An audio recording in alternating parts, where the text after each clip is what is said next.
दादा, अरे 7 दिवसावर आले लग्न, सगळी तयारी झाली, पण फर्निचरचं काय? गृहवस्तू भांडार 10 ठिकाणी फिरण्यापेक्षा आपल्याला हव्या असलेल्या वस्तूंच्या हजारो व्हरायटीज एकाच ठिकाणी पाहायला मिळतात, फक्त गृहवस्तू भांडार मध्ये। संगमनेरमधील घुलेवाडी शिवारातील पावबाकी भागात पुरातन मारुती मंदिर आहे आणि या मंदिरालगत एक मोठं वडाचं तसेच पिंपळाचं झाड आहे। तर या ठिकाणी पुरातन जागृत मुंजाबाबाचं मंदिर आहे। पावबाकी परिसरातील सर्व नागरिकांचं हे श्रद्धास्थान असून धार्मिक आणि सामाजिक कार्यासाठी मंदिर परिसरातील जागेचा वापर ग्रामस्थ करत असतात। या भागात नंदलाल बाफना यांनी जागा खरेदी करून चुकीच्या पद्धतीनं लेआउट काढून प्लॉट विक्री केली आहे। या ठिकाणी विकास शिरसाट यांनी चुकीचा बिगरशेती आदेश काढून अशा बिगरशेती आदेशामध्ये ओपन स्पेस हा मारुती मंदिर आणि मुंजाबाबा मंदिर दाखवलं आहे।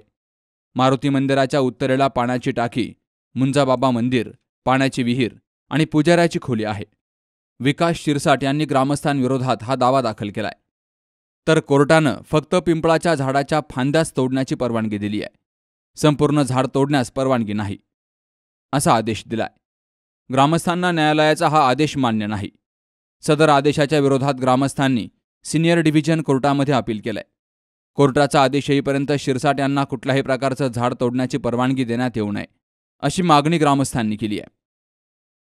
आमचा हा जो हनुमान मंदिर आहे गेली 300 वर्ष याची परंपरा आहे, पुराण आहे आणि आता गेली एवढ्या 15-20 वर्षाच्या काळामध्ये इथल्या आसपासच्या जमिनी सगळ्या विकल्या गेल्या, गुंठेवारीमध्ये गेल्या आणि ज्यांनी घेतल्या, जे कॉन्ट्रॅक्टर लोक होते त्यावेळेचे, त्यांनी ज्या जमिनी घेतल्या त्यावेळेला आमच्या जुन्या लोकांच्या चुलते वगैरे आमच्या जुने अशिक्षित लोकांकडून जमिनी विकत घेतल्या आणि कुठेही त्यांनी सह्या करून त्यांच्या पद्धतीने या जमिनींचं लेआउट क्लिअर न करता विनाकारण त्यांच्या पद्धतीने त्यांनी करून घेतलं आणि आज अशी परिस्थिती निर्माण झाली की इथं वाद वाढायला लागलेत। आता हे जे शेजारी शिरसाट साहेब आहेत त्यांची म्हणणं असं आहे की हा झाडं वगैरे आम्हाला त्रास होतोय, काढून घ्या, परंतु शिरसाट साहेब आता 10 वर्ष आलेली आहेत, झाडं 200 वर्ष पुराणी आहेत, मंदिर 300-400 वर्ष पुराणं आहे आणि आता हे लोक ज्यांनी जमिनी घेतल्यात ते आमच्या गावकऱ्यांना, आमच्या सातपुते परिवाराला, आमच्या पूर्ण पावबाकीला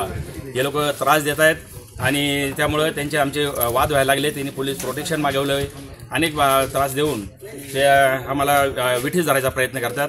त्यामुळे आमची प्रशासनाला विनंती आहे की आमचं हे मंदिर राहिलं पाहिजे, आमचे झाडं सर्व राहिले पाहिजे, आमच्या ग्रामस्थांना कुणीही त्रास देऊ नये किंवा होऊ नये असं आमचं म्हणणं आहे आमच्या पूर्ण गावकऱ्यांचं आणि त्या पद्धतीने बाकीच्याही इतर लोकांनी समजून घ्यावं। आता वास्तविक जर पाहिलं तर हा जो शेजारचा जो बंगला शिरसाटांचा आहे, हा बंगल्याचं त्यांचा जो दरवाजा आहे हा पश्चिमेला आहे, पाठीमागं पूर्वेला त्यांचा बॅक साईड आहे आणि आपण जिथे उभे आहोत हा दक्षिण एरिया असल्यामुळे येथे त्यांचं वास्तविक काही देणं घेणं नाही, त्यांना इथे काही येणे जाण्याचा काही कुठला प्रश्न उद्भवत नाही। त्यांना पुढचा जो त्यांचा समोर जो रस्ता आहे तो 20 फूट त्यांना त्यांनी दिलेला आहे, ज्यांच्याकडून जमीन घेतली, ज्यांच्याकडून जागा घेतली असेल आणि ज्या 20 फूट जागा त्यांना पडून दिलेल्या आहे।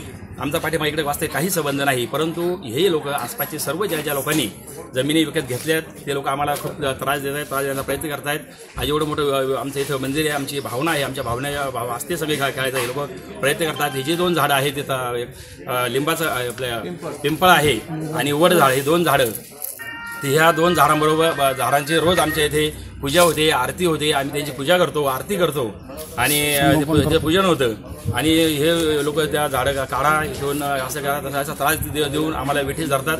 त्यामुळं प्रशासनाला आमची विनंती आहे, इतर समाजाला विनंती आहे की आम्हाला सहकार्य करून आम्हाला सर्वांनी न्याय द्यावा अशी आमची पावबाकी ग्रामस्थांची तर्फे, आमच्या साहित्य परिवारातर्फे आमची विनंती आहे।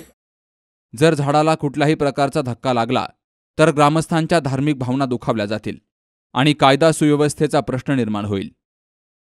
यावेळी रमेश सातपुते, प्रवीण सातपुते, अजय सातपुते, रोहिदास सातपुते, सागर सातपुते, श्रावण सातपुते, वैभव सातपुते, अक्षय सातपुते आदींसह महिला आणि ग्रामस्थ मोठ्या संख्येनं हजर होते। Sukhdev Gadekar, C news Marathi, Sangamner. Doctor Pawase अर्धांगवायू पुनर्वसन आणि निसर्गोपचार केंद्र, निसर्गरम्य आणि प्रदूषणमुक्त वातावरणात 20 कॉटचे उत्तम मशिनरी आणि सर्व सुविधा उपलब्ध असलेले सुसज्ज निसर्गोपचार केंद्र। अर्धांगवायू मान, पाठ, कंबर आणि सांधेदुखी, हातापायांना मुंग्या येणं, टाचदुखी, चेहऱ्याचा पॅरालिसिस, ॲक्युपंक्चर, फिजिओथेरपी, जलचिकित्सा, बाष्पचिकित्सा, योग चिकित्सा, मालिश चिकित्सा, चुंबक चिकित्सा, आहार चिकित्सा आणि माती चिकित्सा. संपर्क डॉक्टर रमेश पावसे, ठिकाण हिवरगाव पावसा, रायतेवाडी रोड, तालुका संगमनेर. संपर्क 9623 25 67 22.